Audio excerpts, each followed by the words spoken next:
All right. Well, welcome to the show, Becca. We're excited to have you. Yeah, thanks so much. I'm excited to be here. So I love this question. Someone asked me this recently, so I'm going to ask it to you. Okay. Becca, how does it feel to be you right now?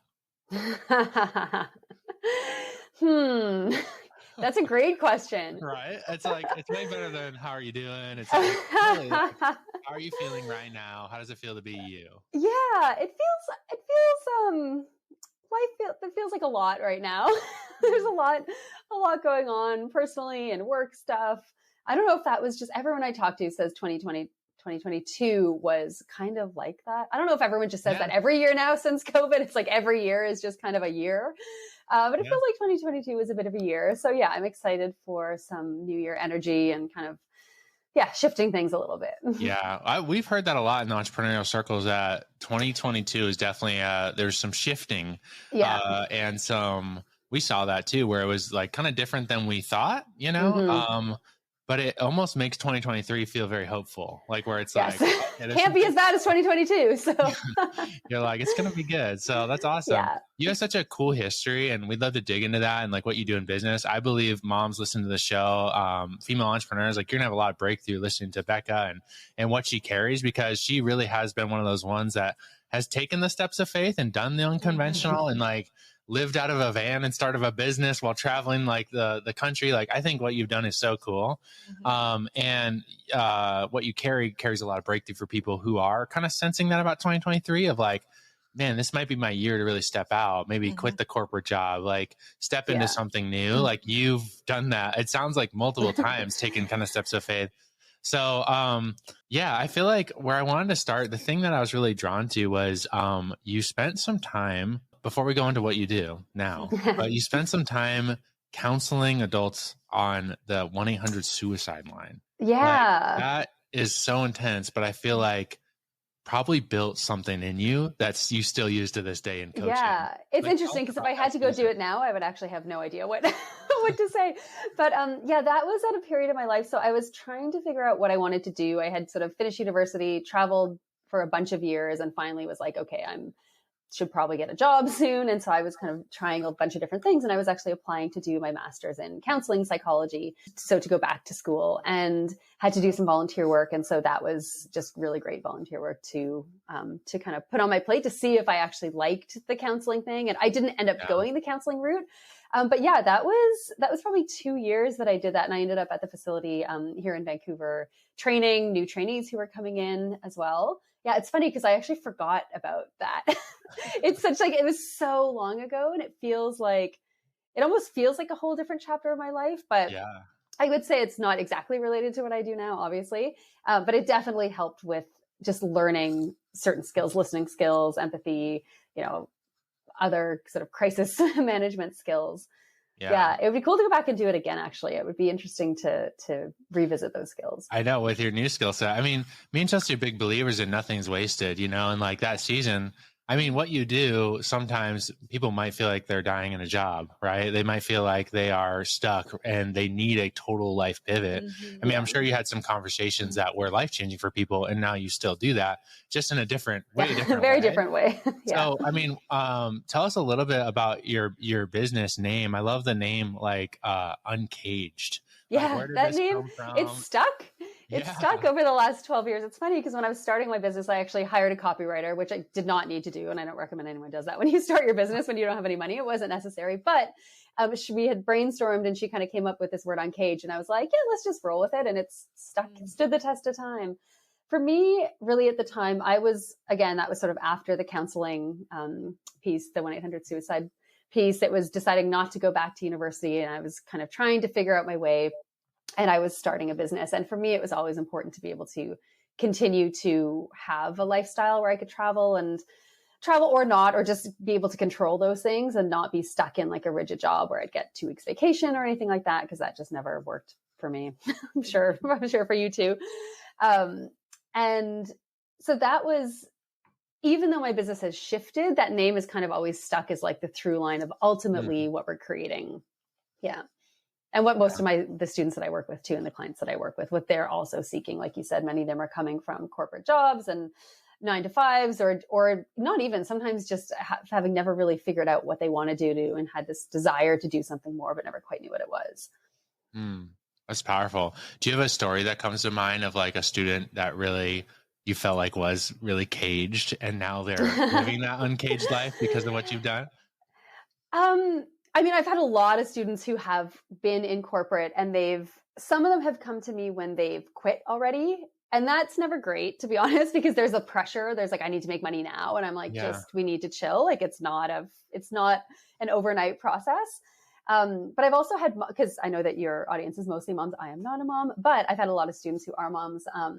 And I've had a couple of moms who come to me on maternity leave where they did not want to go back to their corporate job. And they were like, this has to work. I'm not going back. And so they really hustled and did create a full-time business out of it and never had to go back to their job, which I think is just really cool. That's powerful. Yeah, we see that a lot, that kind of like pressure of the maternity leave of like, because definitely some moms have a complete shift. Like they thought they're going to go back and then the baby lands in their arms and they're like, heck no. Never going back.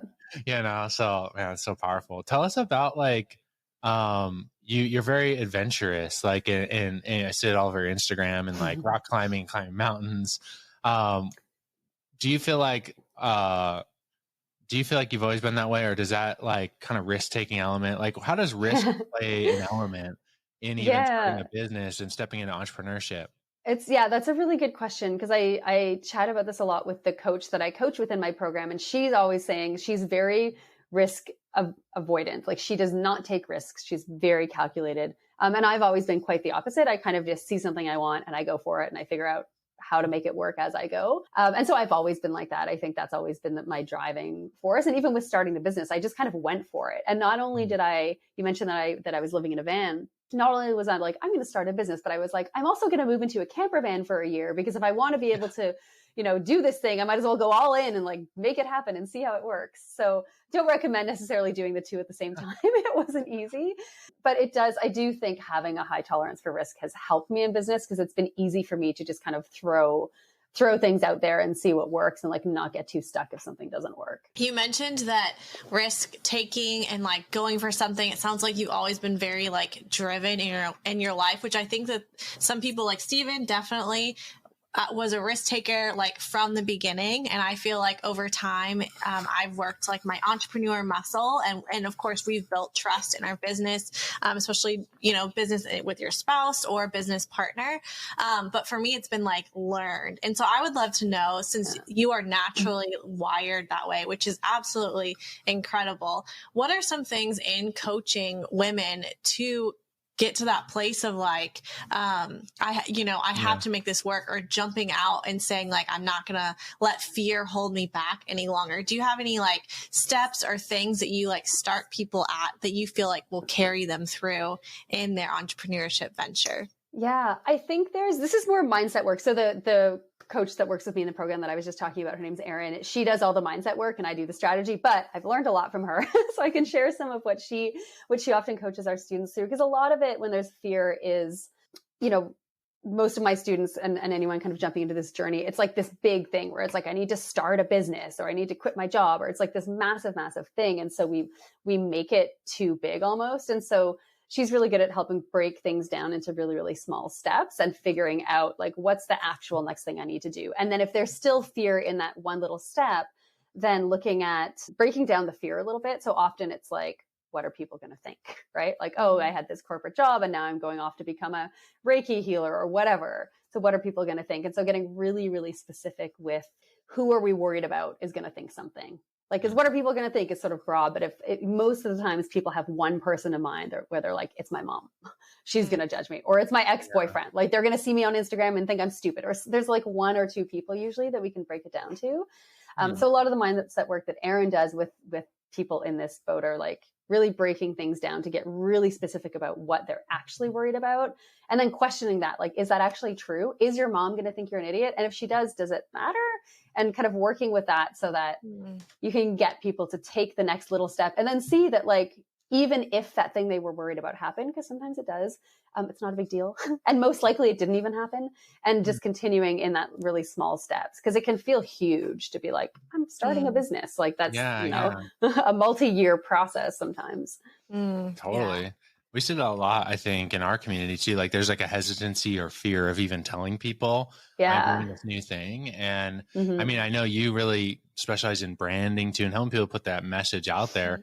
And that's such a key like piece of it is like you got to talk, you got to put it out there, you got to like, Yeah. and there's a level of commitment to that too, right? Where you're like, it's a commitment to yourself, but it is scary. So I love that, like thinking through who is like, is it one or two people? Like if you really had to get to the root of it that you're worried about, and then like working through those questions of like, well, what if that happens? Not entertaining too many negative thoughts, but also like sometimes when you start actually just having a conversation about it, you actually realize, okay, that fear is a little bit, I'm making it bigger in my mind than it actually is. Yeah. Yeah, definitely. Talk about like branding a little bit because I think one of our things in our community that people do kind of like we help moms launch products on Amazon, which is can be pretty faceless. Like you don't have to put your face on the brand. You don't have to go on Instagram and talk about it because Amazon already has the customers. But like some people do choose to do that, and I think it does make a better customer experience where the customer is more like, oh, I love buying from this brand because I know the owner. Like I feel like I know her. In the coaching that you've done with clients, do you see them wrestle with that? Like, do I put my name on it or is it faceless? What would you say to someone who's kind of in that wrestle? I'd say, so it's definitely different because the folks that I work with are typically like service providers. So it would be weird if their face wasn't attached to it because it's like nobody wants to hire a life coach who's like a faceless, who knows what, right? Yeah. But oh man, so many of them would like, and even myself, sometimes I think it would be so nice to have a product business where like I am not the product, because it is something that people really wrestle with, especially when it comes to selling and sales, because you're not just selling a product over here that's not related to you, but you are selling yourself. And so there's a lot of like self-worth and value wrapped up in starting a business. And especially when coaches start, because a lot of my students are coaches, you don't get paid clients right away. It takes time to build things up and understand how to work and how to sell yourself. And so we can make it mean a lot about ourselves if somebody decides not to hire us, or it's, money's not coming in, like we make it mean that we are terrible people and we shouldn't be coaching. And so what I try to help people do is like separate out the service they're offering and the results they're getting people from like them as a human. And then once they start to see, oh yeah, like I actually haven't done this coaching before. So great, let's get some practice clients. Let's build your confidence. And once their confidence starts to go up, then usually that other stuff starts to fall away. But it definitely is tricky in the beginning when you're trying to figure out like how to sell yourself in something that maybe you're new at, so you really don't have the confidence. Yeah. I remember when we first like opened up Rainmakers, we came from a wedding background, and so very like service based. And I think a lot of especially creative entrepreneurs like have a hard time, and I was in that boat, like have a hard time charging more or showing value, or you just kind of like shy away. Like I remember hearing certain photographers talk about like getting on a sales call and putting out prices and then having like silence and seeing how people respond. Yeah. I remember being in that world and being like, oh, that's slimy. I don't like that. Even like when people ask me like, what are your prices? And of course at the time, let's say it was a $5,000 wedding package or something. And I knew that their budget was like $1,000 or $2,000. I would almost be like, well, we have like different packages. And just they can't just say the number. Yeah. And of course there's like, especially being in a small town, there's going to be like clients who are just not like, that just weren't our clientele. So how do you coach people through that? Like selling doesn't have to be slimy. It doesn't have to be like, oh, sales, like selling is serving. And if you believe in what you're doing and you know that your product is going to change their life, then it's not like this weird selly thing. So how do you coach students in that way? Yeah, I always think it's interesting because we all created these businesses because we saw a need for something, right? Like we didn't just have an idea and create it in a bubble outside of what's actually happening out there and what we've seen. So it's like we know there's a need for our services because we created them because we saw that need for the most part. And so I always think of it as like, well, first of all, that the selling's it's not about you. Like your service is not about you. It's about helping the other person. And Erin, again, I keep talking about Erin because she's amazing, our mindset coach. So she has this analogy that we always use in the course, which is, it's like if you're sitting at a table, having dinner with someone and they cut themselves and they're bleeding. and they're like, I need a Band-Aid. Do you have a Band-Aid? And you're like, oh, I do. I have Band-Aids in my purse, but like, they're not perfect yet. Like I haven't used them yet. I don't know if they're good enough. Like, I'm just going to keep my Band-Aid to myself. And the person's literally bleeding all over the table. And they're like, I need a Band-Aid. And you're like, ooh, I don't know. You might think I'm too pushy if I give it to you. And so that's really what it is, right? Like we worry we're going to be pushy when we're just letting somebody know that we have a thing that can help them. And usually the thing we forget, I think, when we're the one offering the service is that people are looking for our help. Like people are seeking out these services. And so it's kind of our job to tell them that we have this service available. Not to like push them and, get into any weird salesy stuff, but sometimes people are even nervous to just tell people that they have a service or an offer that can help them. So just getting used to that, I think is really important right at the beginning. Yeah, there's so much power in just putting it out there. I think we learned that even as when we were in the photography world, anytime we'd say we were photographers, like it would lead to something. Like people remember that, and then it leads to something. And whether you're launching a product on Amazon, your service-based business, like just sharing what you do, you never know who's in the room or who's going to connect you, who's going to remember that. You said you're really big into systems, like the system side of things. What would you say to, someone who maybe is newer in their business? They don't really have a marketing system in place. Where's a good place to start to just, we just talked about talking about it. That's easy. But where do you recommend starting to get your product in front of the right person? I think starting with friends and family is just the easiest and it's not that we need our friends and family to hire us, but like you just said, you'll tell somebody that you're doing something and they might tell their friend. And then it's there's this ripple effect. And I think because we shy away from telling friends and family, I think so many new businesses go out and they just try to build a following on Instagram or build an audience of strangers when you have a whole network of people who are connected to you just through your current friends, family, personal connections, basically. And that's why getting confident with what you're doing and being able to articulate it clearly is super important. I think that's another thing too. It might be a little bit different with what you guys do, but with our coaches, they often can't even describe what they do. Like someone's like, oh, what's life coaching? And they're like, well, it's not really therapy. It's kind of a little different, but not it's they can't even say what they do. So getting really clear about how to actually articulate what you're doing is the first thing. And then just telling everybody in your circle and letting them, not just telling them, but then also letting those people know, I have 3 spots for clients. Do you know anyone who might be a good fit? Because just letting people know what we're doing and that we have availability seems like a really easy, obvious thing, but many people don't do it. And doing that regularly. I still have people that will come to me who, knew me maybe a decade ago when I was starting my business, and they'll be like, oh, how's your life coaching business going? And I'm like, I'm not a life coach. I haven't been a life coach for 15 years. But that just makes me realize I haven't actually, shared, even just posting on my Facebook wall what I'm up to these days. I haven't even done that in a long time. And just doing that kind of thing regularly, keeping your current network in the loop is one of the best ways to start to bring people into your world. And it has a ripple effect for sure. And I think that does translate to any business. The more clarity you have on what you're doing and who's it for, and not being afraid of the niche, I think especially online, if you're in a local tiny town, then yes, maybe don't niche down to super small, right? Because your market might only be so big. Yeah. But for us, that was one of our biggest breakthroughs, was taking our product, our information coaching business, and making it for a very specific person, very, very, very specific. And I think there is kind of this kind of poverty mindset of oh, it's too small. But the internet is so large. If you're doing something online, there is that person out there. Yeah. And as you grow, it definitely will expand. I don't know if you've seen that in your clients, that they're afraid to oh no, that's too small. That's it's too small. And I'm like, cool, go try to market it broader. And they usually are like, okay, I'm just going to try. And then they come back and they're like, it didn't work. I'm like, right. Because when it's broader, no one really, you kind of have to tone down all the language. You can't really use the specific marketing language that you should be using to speak to your ideal person. And so you kind of have to zoom out to kind of capture everyone in all these little niches that you have. And then no one really gets what you're even doing. So I'm a big pusher of niching, really hard too. And same as you, if some of my clients are like, well, I work locally still and I have local clients and they're all over the place. I'm like, cool, keep taking them. If they're coming to you and you want to work with them, great. But your online marketing and the face of your business online, where you're trying to reach people globally, does need to be more specific. Yeah. That's huge. Yeah.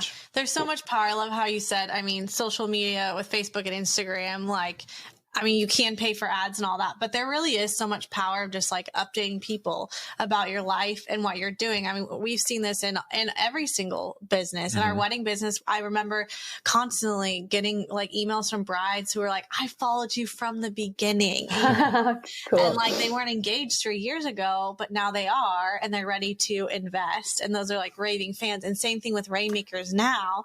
I mean, most of the people that come into our world now, we don't know, but there are like handful of people who like, I've been following you for years, you know, we met once at the gym, you know, and I want to be a rainmaker. And I think that's super powerful. And I think that way all the time, even with like products or friends doing things. When I have a problem, like right now, like, oh, I need to buy another moisturizer, you know, like who do I know out of my friends? They either sell a product or know of a product that like is clean, non-toxic, you know, whatever, the thing that I need. And for me, that comes from a lot of like word of mouth and stuff. So I think there's so much power in that. Yeah. And when you're new to business, like you usually don't know anyone else who's doing it. And so I can't stress enough the power of making those connections and that networking. I think it was, what's your assistant's name? Is it Tracy? Yeah, Trudy. Trudy. Yeah. So when we were having conversations in email, she's like, you know, I've followed you since like the very beginning. So it's really fun that you're going to be on the show. She's like, I bought one of your programs many, many years ago that I don't even sell anymore. So yeah, even just those little connections, you know, and she's not who got me on this podcast, but those little things can lead to opportunities. And I think it's really important to build that network when you're new. I didn't have anyone when I was new. I had no idea what I was doing. No one I knew was doing this online business thing. And so I just joined programs and I was like, I'm just going to meet people in these courses who are doing similar things. And now like most of my friends are online, which sounds kind of lame, but you know how, I'm sure you guys know how that goes. Yeah, totally. You got to find your people and sometimes your people aren't local. That's true.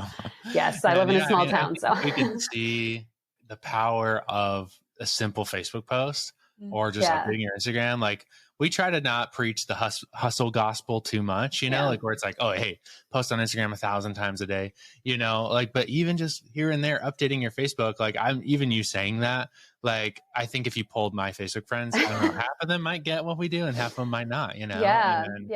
And what's funny about that is, as you say, like, you know, just go post on Facebook. People, you know, people are paying attention. If I said that to my students, they freak out by that. They're like, oh my God, I have to like write the perfect post and it has to be like exactly the right everything. And so I always like to remind people too, that it's like, people also aren't paying attention. So people will read your post. And if it's like something they need or they know someone, it'll kind of like register in their brain and they'll remember it. And if it's not, they'll literally just forget about it and keep scrolling by. And so like, no one is going to notice if you like change your niche a little bit a month later. Like, it's like you're a blip on their radar unless you're doing the thing they need. And then they are going to remember, which is what we want. So it's like, it doesn't have to be this pressure where everything we put out there is like, everyone's going to see it and it has to be perfect. Like, we're just little blips on people's radar, and we hope we kind of like blip with the right people. That's right. Just need a certain amount of blips and exactly. Business is just blips. Accumulating blips is kind of what it feels like. It relieves the pressure a lot, because I think sometimes we are guilty of this as well. Like, you get so much in your head, like this has to be the perfect post, and then you're like, oh wow, only 5% of my people even saw that, So it's funny, like sometimes even you'll have a post or something that does resonate with people, and we just like, cool, and then we forget about it. It's like and then you're like, okay, well now it's a new day. Now we need new content. Like you can recycle that post 3 months later, and probably a whole nother set of people would see it. Oh yeah, we do that. We just reuse the same content over and over again. I don't know if anyone's ever noticed, but no one's called us out on it yet. So no, it's so true, because I mean, like the algorithm's not showing everything to everyone. So if you have something that works, use it.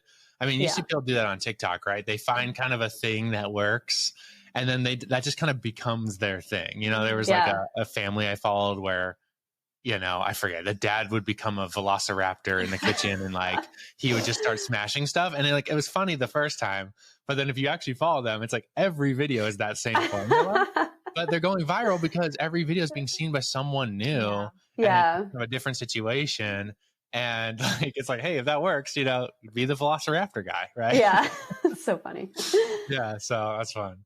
Well, thanks so much, Rebecca. Like, this is awesome, digging into your story a little bit and your superpower. I don't know. If people want to connect with you online, kind of get more into your world and see what you do, like, what's a good place? Where should they find you? Yeah, so the folks that we work with are mainly service providers. So can't help you with the Amazon business. Know nothing about it. Wish I could, because it does sound really cool. But anyone who's sort of in the more like coaching service-based realm, we have a Facebook group, if anyone's still on Facebook, which I think a lot of people are for groups, called Uncaged Lifers. And then Instagram, we're at the Uncaged Life.